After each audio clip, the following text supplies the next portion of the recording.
अस्सलाम वालेकुम। पाकिस्तान व मुकाबला न्यूजीलैंड पहला वनडे मैच आज खेला जाएगा। पहला वनडे मैच कितने बजे खेला जाएगा, मौसम कैसा रहेगा, इस वीडियो के अंदर आपको मुकम्मल तफसील आप लोगों को मिलेगी।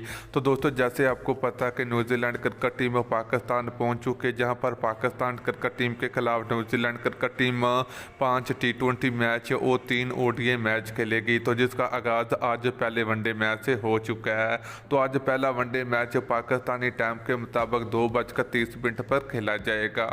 तो दोस्तों, मौसम की बात करें तो आज के मौसम जो होगा तो बिल्कुल साफ़ होगा। तो इंशाल्लाह ये मैच खेला जाएगा। 50-50 ओवर का मुकाबला मैच खेला जाएगा।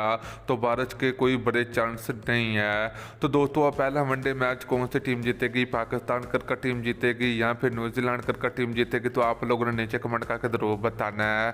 तो दोस्तों, ये पाकिस्तान क्रिकेट टीम और पाकिस्तान क्रिकेट फैंस के लिए बड़ी खुशखबरी है कि न्यूजीलैंड क्रिकेट टीम 18 साल बाद पाकिस्तान में आज पहला वनडे मैच खेलेगी और पहला वनडे मैच धमाकेदार खेला जाएगा।